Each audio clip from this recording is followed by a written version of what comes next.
So we have this new URL constructed with parameters. So instead of the static stock symbols and very specific starting and ending date, we have more flexibility. All right. So I just copy this new URL and paste it to here. Okay, the first line of our M code where we have this URL. I'll just replace it with the new one we constructed. I'll make sure this line is all right. Okay, so now we have this URL with parameters, and I will just click on done. And this query is not working yet. There's some kind of warning sign here, because although we have parameters incorporated into those into that URL, we haven't explicitly set up the parameters in this query. So that's what I'm going to do next. Okay, to set up some new parameters, go to the Home tab and manage parameters. Okay, so we'll have manage parameters and new parameter. Okay, so here give the first name stock symbol, and the type should be text. Okay, suggest values, there's several choices, any value, list of values, query. For now I just use the any value. The current value, you can use any kind of stock symbol. So this is Apple or Costco. All right, so I'll just use Apple for now. Okay, click OK. So this basically constructed the first parameter, which is stock symbol, and current value is AAPL, the Apple stock. You can easily change the current value so that the query where we have already the parameter incorporated will just change and pull up the particular stock symbol you specify. All right. Of course, we need some other parameters. So again, Home tab, Manage parameters. Go to the drop-down list and choose new parameters. And we need a start date.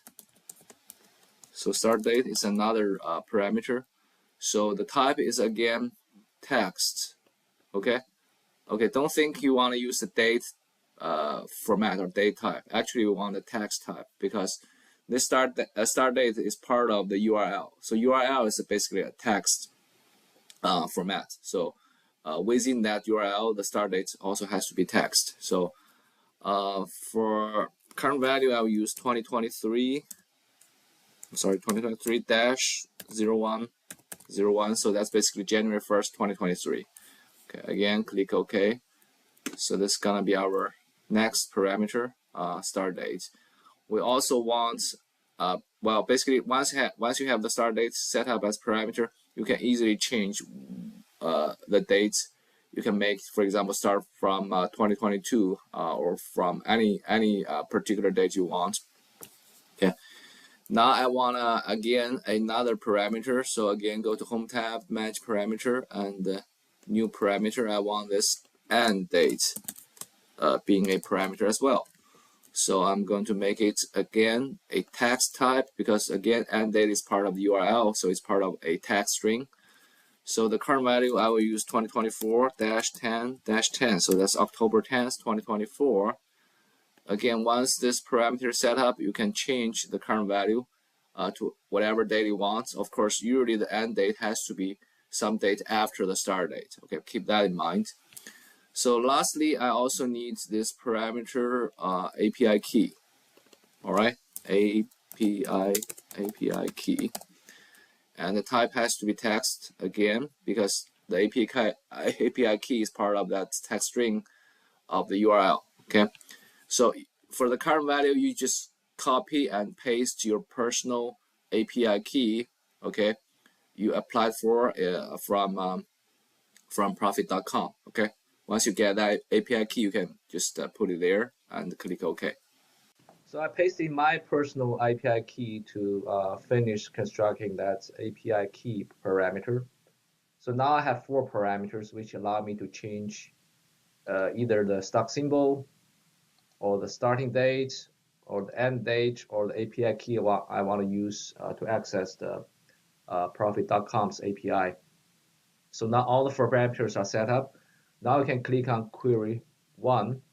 That's the original query. And again, under advanced editor, you can see this source line of command already incorporate those parameters as part of the URL, and you can then easily change those parameters. For example, instead of Costco, I'm sorry, if you want a AAL, which is American Airline, just change the current value here. All right, and then go back to query 1. Now this shows the price information, the volume for American Airline from 2023 January 3rd all the way to somewhere in 2024. Okay, of course you can also change the starting date. For example, you don't want to 2023, you want to all the way to 2022. Then just change to 2022 January 1st, and then again go back to query 1. Now you see the date starts actually in, at the beginning of 2022, okay, all the way down to 2024. That's again the information for American Airline, okay. You can of course also change the end date. So basically now, because of the parameters you set up, you can easily change those specific information regarding the stock symbol, starting date, and end date. And if you have multiple API keys, you can also pick on the one that you want to use to access the API. All right, so that's pretty convenient. So now we have the query set up, and we have already incorporated those parameters to make the query more flexible. So now we can just implement the query and pull data from profit.com's API. So now you just go to here, close and apply, and Power BI is going to implement the query to pull the data. Well, it's pretty quick this time. So you see that the query 1 is now already part of the data.